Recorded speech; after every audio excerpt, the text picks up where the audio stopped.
Hello and welcome to HUD's History. I'm Mr. Hudson. Today's lesson is going to focus on Japan during the Meiji Restoration period. Japan had been very isolated in previous centuries, and it's going to be opened up here, and we're going to see the effects of opening up Japan to basically the rest of the world and what consequences there are. Remember, consequences can be negative or they can be positive. It just depends on what the consequence is. So if you like this video, make sure you subscribe to the channel so you can see any new videos that pop up. And hopefully this helps you out with anything you have for your AP World History class or for any test, especially for the AP exam itself. So we're looking at Japan and what's known as the Meiji Restoration, right? What are the effects of opening up Japan? Why are we opening up Japan? Because previously Japan had been isolated. Um, the Japanese foreign policy had created an isolated empire after there was some contact with Europeans. The Portuguese and Dutch had come over previously during the time of exploration. However, the Japanese government did not really care for a lot of interaction with them, especially when the Europeans brought in Christianity to Japan. The influence of Christianity saw a lot of people converting from Buddhism over into Christianity. And they didn't really like that. They didn't like this influence of outsiders because they felt that if it was Christianity first, then the next thing you know, they would be bringing other things. More outsiders would come, and their lives, as they traditionally knew them, would change. So the old shogun at the time is going to end up sending out these edicts during the Tokugawa shogunate period, and these edicts will say what you can and can't do, meaning things like you cannot leave the country if you're a Japanese citizen, and if you're a foreigner, you have to leave.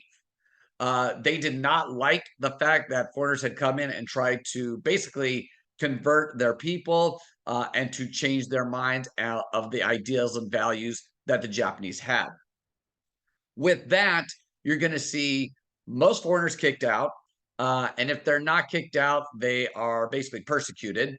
If you are a Christian convert in Japan, you are going to be persecuted as well if you're found to be practicing your religion. So a lot of Japanese who had been converted during that time period are actually going to go into secret worshiping. That is going to cause some problems because you're going to have the religion of Christianity as an underground religion within Japan, while Japan's main religion, uh, Buddhism, still stays there on the forefront. Now, even though Japan is staying isolated, they do need to do some trade still, and this is going to be done by some of the regional lords. These regional lords are in areas of Japan that are closer to China and Korea, and they'll get some different things from them. But for the most part, Japan's going to stay mostly isolated for about the next 200 plus years throughout the Tokugawa shogunate. Now, why does Japan open? Well, because the US comes a knocking. Knock, knock, knock. The US, under the command of Commodore Matthew Perry, are going to come to Japan, and they're going to force their way into the bays. This happens in 1853. Matthew Perry comes up and he goes, hey, let's do some trade. And the Japanese go, no, we're good. Thank you. So Commodore Matthew Perry says, fine, I'll be back. And he comes back like the Terminator. And what does he do? He brings more ships. And he says, guess what? We're coming in. You need to open up. And the Japanese kind of go, oh, okay. We see you have some really advanced warships happening, and we do not have warships that can go against them. So the Japanese give in, and that's going to allow other countries to come in, and they're going to start doing a trading system during the 19th century. Now, it's not just the US, it's also the British, it's also the Portuguese. You'll even get some trade by the Chinese and the Koreans from the Korean Peninsula. Japan is going to realize that You know what? Industrialization has been happening in other places, specifically in Europe, and that might be a good thing. Now, the Ottomans had been late to embrace industrialization, so had the Qing dynasty. But Japan kind of says, okay, maybe we should do this. And that's going to allow them to basically start to modernize much faster than the Ottomans or the Qing. But at the same time, Japanese are like, we like some cool stuff, but we want to keep our old traditional values. So they will keep those social customs and family structure that they had lived on for past centuries.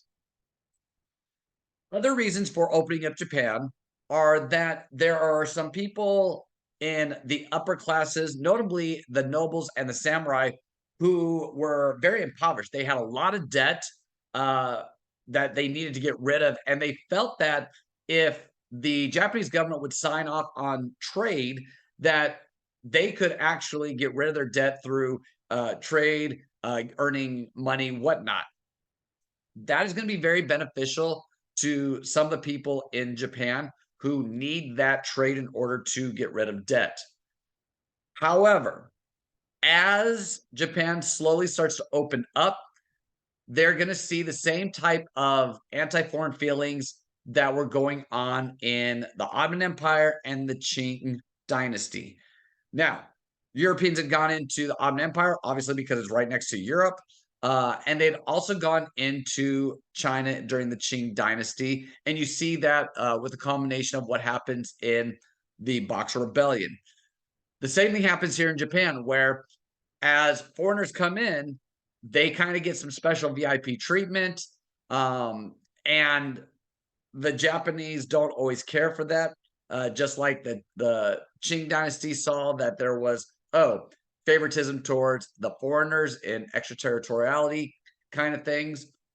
So anti-foreign feelings that were going on in Ottoman as well as the Qing dynasty are now happening here in Japan. So you do have some negative pieces happening while some positive uh, consequences are going on with the embracing of this modernization. Now, what happens to the government? We know that the shogun had basically ruled with the emperor as a figurehead since about the 12th century. The emperor was never really a powerful figure in the government. It had always been the shogun. The shogunate was a military dictator who basically controlled everything that was going on in the government. And the emperor just kind of was like, I'm a figurehead. They would go off into some palace that was not near the capital. They'd learn art, they'd learn philosophy, whatever. But the shogun had become very unpopular, especially with the nobles and lords who usually were very supportive of the shogunate. The problem is that a lot of the nobles and the lords have become very impoverished. And so they realize that this is not good. And because they're pushing for the opening of the Japanese government, they're also looking for a change in the government. With that, the shogun starts to lose support amongst their allies, and the last shogunate will abdicate in 1867. Because of that, you're going to see a new emperor coming to power. This is Emperor Mutsuhito, who is younger and is very much a progressive in the sense of he is looking to build up Japan and to modernize it. He was also supported by a lot of the younger oligarchs who were very energetic and excited about him being the emperor. And this is going to help to lead the start of what's known as the Meiji Era or the Meiji Restoration. The emperor is going to come to power and he is going to make some reforms during his time. One of the biggest is he abolishes feudalism, meaning that he changes how the social structure works. So you used to have the big pyramid of who is on top all the way to the bottom. He helps to establish that and the fact that you do not have to necessarily work for lords on sort of manners like peasants would do. He also establishes this equality before the law. So everybody has some sort of equality when crimes are committed against them. The other thing that changes is that the government becomes a constitutional monarchy, meaning that the emperor does not have a lot of power. This had been changed in most European nations after the Enlightenment, where the kings and queens ended up sharing power with the parliaments of Europe. Same thing's going to happen here in Japan.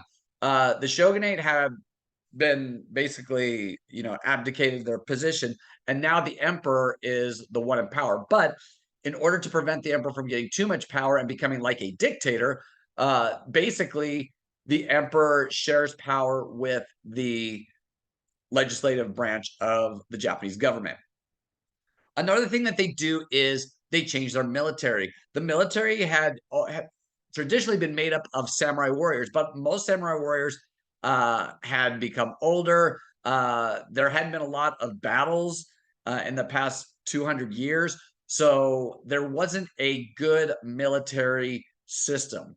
So what they do is they look towards the West, towards Europe, and they see what's going on in the German state of Prussia. Now, the German state of Prussia had become very well known for its military system. You see the Ottoman Empire embrace that type of military system when they do their reforms during the Tanzimat period. You're going to see the same thing here during the Meiji Restoration. The other thing that Japan looks to Europe for is an educational system. They realize that they need their people to become more educated if they're going to embrace this modernization and these new technologies and industry, because you need to have an educated society in order to work and to build these things.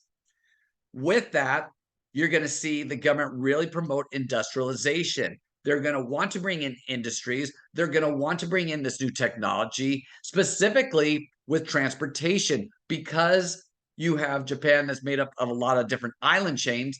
You're going to want to be able to get from one place to another very quickly. So they help bring in a lot of British engineers in order to create a good railroad network within Japan.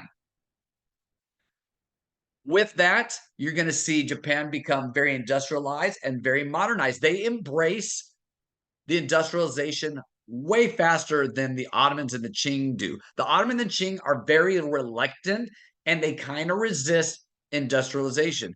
However, the Japanese during the Meiji Restoration, they're like, open arms, here we go. With the new education system in place, it allows for the society to become more literate. So they have a very high literacy rate. The government is going to provide money to train workers as the country of Japan starts to see new industries come in. They're going to have a lot of investment happening. You're going to see new industries in tea, silk, weaponry. You have shipbuilding, and you have this new rice wine known as sake. And these become very important industries for the Japanese. It becomes important because now they're going to be trading with the Europeans and with the rest of Asia, which means that they're going to want private investment to come in because that allows for more innovation in technology and the industries. With that going on, Japan actually progresses very quickly and they prosper. They prosper much faster than the Qing dynasty does and the Ottoman Empire, to the point where Japan becomes a very strong empire economically. They're also going to become a very strong empire militarily. Here is an example of the industry that happens in Japan. You have the Toyota Loom Works, which everybody now knows as the Toyota Motor Company. Well, the Toyota Loom Works was a company that started off by creating an automatic loom during this time period of industrialization in Japan. The company starts to prosper because of it, right? Because they are making textiles and they're able to expand their industry. As technology changes and the needs change, they're going to change as well.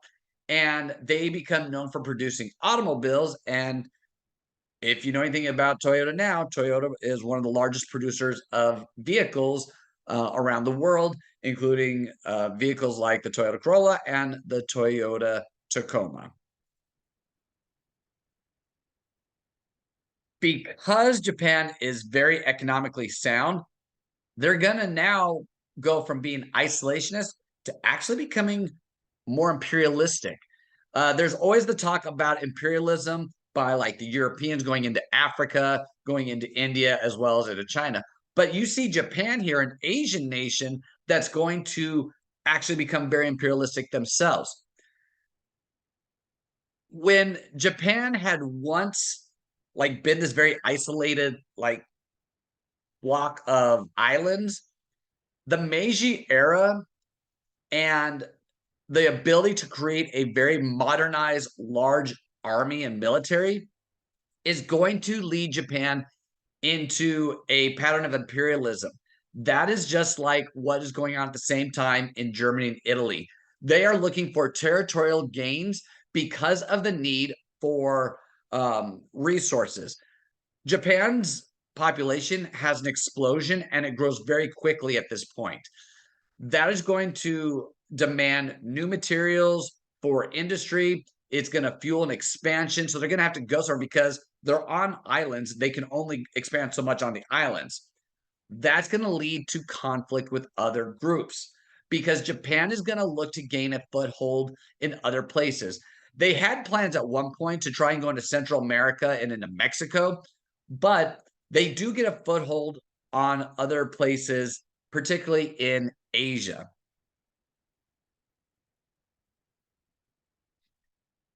As the Japanese military grows, you're going to see an entanglement by the Japanese with other nations. One of the most famous is the Sino-Japanese War, not to be confused with the second Sino-Japanese War. This is the first one. This is a battle between China and Japan. And basically, they are battling over who can have influence over the Korean Peninsula, which sounds kind of weird, but China was trying to help the Korean monarchy put down a rebellion within Korea.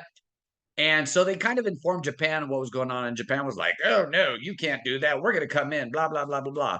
And this battle lasts for less than a year, in which Japan actually wins and they get some territory from China. Another battle that happens is one that is going to pit the East versus the West. This is the Russo-Japanese War. In 1904, 1905, you see Russia and Japan battle over Russia. Russia is going to attempt to expand railroads near Japanese territory in Manchuria.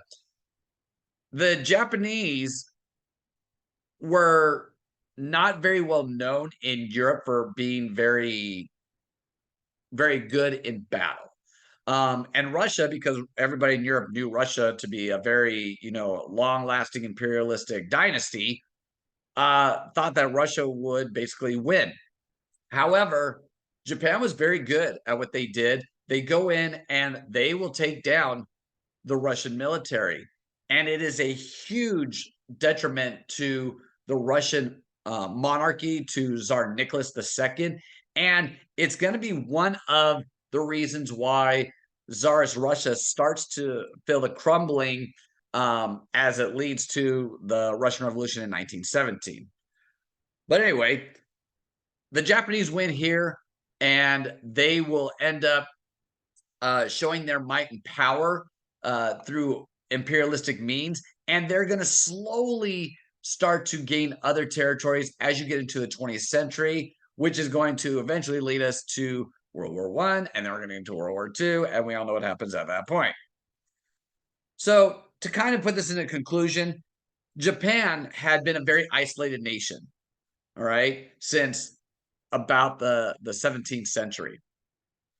It was forced open by the United States, but even though the United States opens up and Japan embraces some of those technological advancements, they're going to keep those traditional values of family and ceremony and celebration. The new Meiji era, the new restoration that happens in Japan, is going to allow for a prosperous country. But at the same time, it's going to push the country to seek out new territory through imperialistic means because they need to get resources. They need to find materials for their industries. The impact of the Meiji era and the Meiji Restoration is going to see them in conflicts in both the 19th and the 20th centuries. The ones in the 20th century you are more well aware of, but there are some in the 19th centuries, as I've already talked about. So there you go. All right. Well, that is all I have for the Japanese Empire during the Meiji Restoration. My tip for the day is uh, do what you love. Whatever you're passionate about, no matter what it is, make sure you go for it. If you are a video game person, go for the video games. If you are for um, joining a sports team to get into college and then into a professional sporting group, do that. If you are wanting to be a writer of novels, do that. Do whatever your passion leads you to.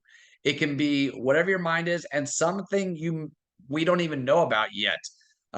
With technology changing, we need people who can be passionate about the technology, but we also need people to be passionate about traditional things that have been going on for hundreds of years, such as writing novels. So, whatever you're into, make sure you follow your dreams, follow your passions, follow your heart. So, until next time, I'm Mr. Hudson. This has been HUD's History. Like it if you want to, subscribe if you like, and if you want to put a comment, it's there for review by me before it's posted. But if you want to say something cool, I appreciate it. Until I see you guys next time, peace out.